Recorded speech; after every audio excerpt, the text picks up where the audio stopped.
values, and when you did the value scale, you'll learn there's at least 10, but more if you want to get really, varied in it. But I'm assuming you want the light source coming from here. Yeah, I think so. So then you'd have a highlight somewhere, and the best thing, of course, is to have a real thing to look at because it could vary from my memory. Right now, you've got a dark value there. And most of this is pretty much the same value. So you want a variety. There's like mid-tones, which are probably, right in this area right here. And you don't, when you do a mark, don't go like that. Just try to have them close together. Or you can use the side of your pencil. Okay. And that'll fill up more area faster, and you won't have those lines as much. But it is good to have a sharp pencil. But even from there, you can see that part of it is really, you can make it really dark, and then you can, with less pressure, of course, bring it up to. Now you see that mark right there. So I can blend it all in, and join it back together by just going back over it until you can't tell where that line right there was at. So you want to blend everything nice.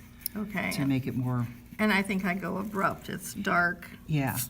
It's It takes a little practice. It's not blended well. It's kind of a fun thing to do, just kind of therapeutic to go back and forth and everything. But yeah, you don't want the spaces in between the strokes.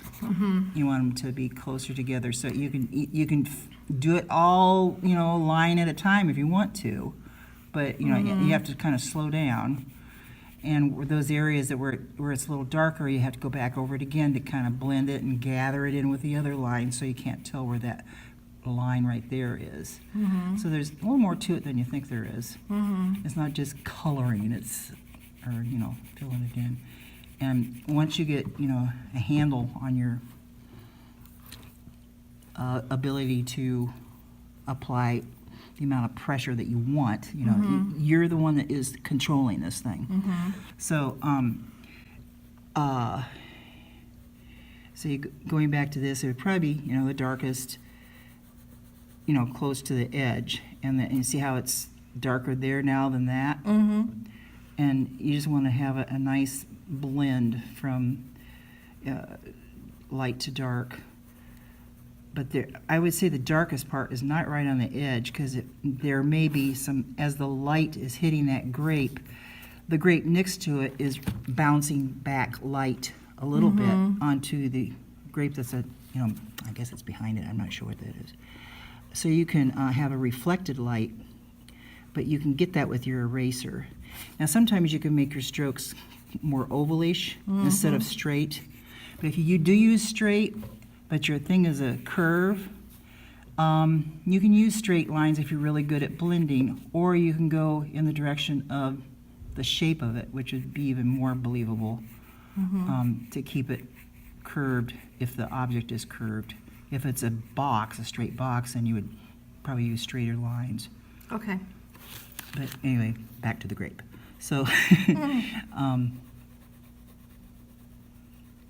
you just keep going back over till it's well blended. Now you can tell there's a big difference between there and there. So you just have to keep doing it and gathering all those lines in so you don't create separations. And it takes a little working on it. So you just want to keep doing it till you like it and till it looks blended to you. And I'm going to bring in some of that. And you probably can't even see it over there, can you? Can you see it okay? No. Can you see it? No.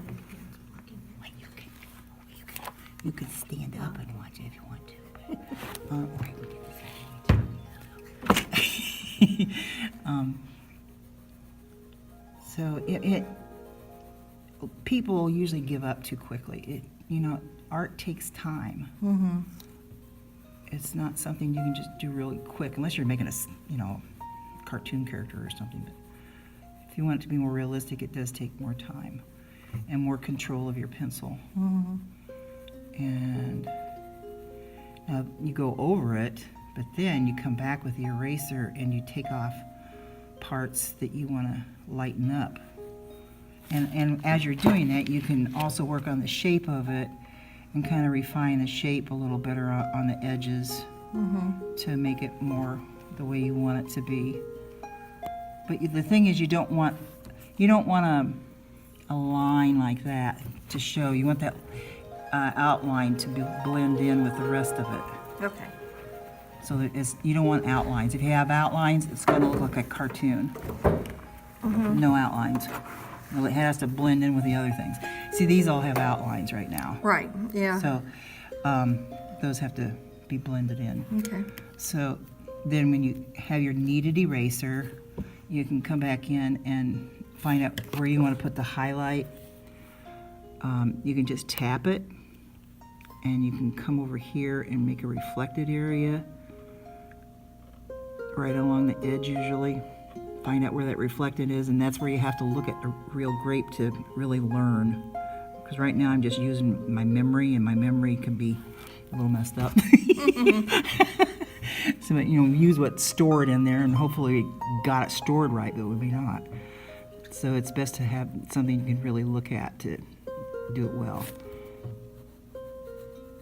And then there's cast shadows from the other grapes too. So, anywho, you'd have to work on this quite a while to get it the way you want.